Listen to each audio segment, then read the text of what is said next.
Hello students, in this video I will be going through some concepts related to compound interest. TJ Bank, as a way to collect capital, offers appreciation of 2% interest compounded annually if you deposit money into their savings account.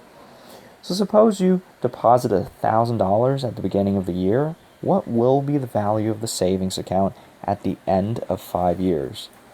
Let's try to dissect what this paragraph is telling us. So there are a couple of key vocabulary words here. First of all, what does it mean for something to appreciate, or what exactly is appreciation?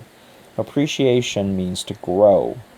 In finances, okay, when something appreciates, the value grows. Okay, so kind of like the value of land in New York City.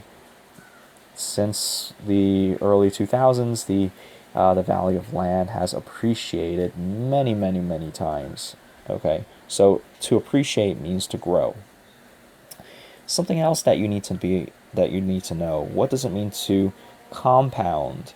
So when something is compounded per unit of time, what this is suggesting is this is telling you that whether or not the value is going to grow or decay. Okay, so in this case, okay, where we have an appreciation of 2% compounded annually, what this is telling us is the account will grow by 2% at the end of the year.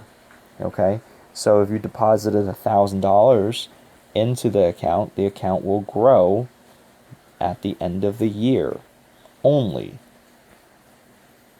Okay, since the bank is compounding annually, the growth will happen only at the end of the year.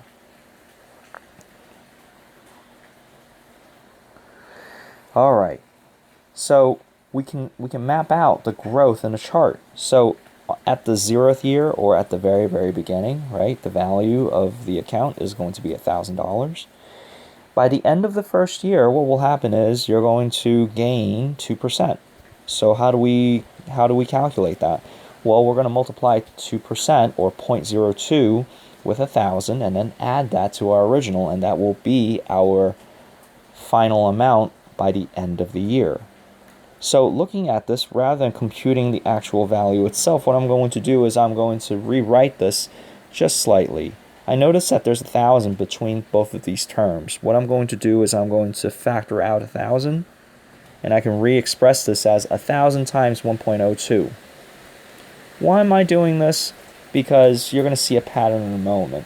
So by the end of the second year, what's going to happen is, in the beginning of the second year, I'm going to have that amount. By the end of the second year, I need to multiply once again by 1.02, because that is again 2% greater than what I started with at the end of the year. So looking at this, okay, and now see I have 1,000 times 1.02 times 1.02, and that translates to 1,000 times 1.02 squared. What will happen at the end of the third year? At the end of the third year, it's the same thing, right? At the end of the third year, I want to take at the beginning of the third year, which is this amount, and multiply by 1.02 at the end of the year. So by the end of the year, by the end of the third year, I will have 1,000 times 1.02 to the third power. I think you guys may be seeing the pattern at this point, right?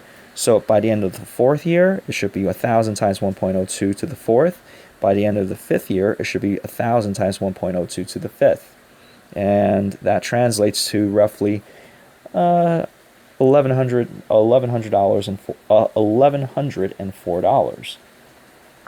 So we can certainly, based on our experience here, we can come up with an equation that can predict the amount of money after a certain period of time, if given the initial value as well as the percentage increase, how much, what is the rate of growth of the account.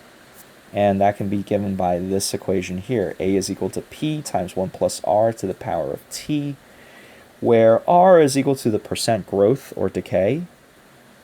Okay, but in this case it's growth because we're dealing with an account that's appreciating. And notice that it's percent growth per time. So this is 2% interest compounded annually, right? So it's 2% per year, in other words. The t here is the elapsed time, so how much time has passed. P is the starting value, and A is our current value. So based on this, okay, we can actually adopt this or adapt this formula for not just situations that are appreciating, but we can also adapt it for situations that are depreciating. And what kinds of situations where you're going to have things that are going to depreciate? Well, cars, okay, or anything electronics, or as a matter of fact, many things depreciate in value. Okay, so a car dealership calculated that their car depreciates in value with each passing year. If it remains unsold at a rate of approximately 8% compounded annually. So what this is saying is the value of the car is going to drop by 8% annually if it remains unsold in their lot. So suppose if a car valued at $50,000 stays unsold for 5 years, what will be the value of the car at the end of the 5th year to the nearest dollar? So what we can do here in this case, because we have depreciation, and depreciation is the opposite of appreciation, so depreciation means to decay. So to depreciate means to decay. Since the value is depreciating, R will be a negative value in this case. So I'm going to apply the formula that I have here highlighted in yellow, and that is 50,000 times 1 minus 0.08 raised to the 5th. And that roughly gets me about $33,000. So after 5 years, a brand new car, because it's an older model, it will have decreased its value to $33,000. All right, so in summary, okay, what are the equations that we've worked with in this lesson? Compounded once per unit of time. We can use this formula here to calculate the value at the end of said time. And we've also discussed this concept of appreciation versus depreciation. So in a situation where something is appreciating, R will be greater than 0, and that will be growth. When something is depreciating, R will be negative, and that will be decay.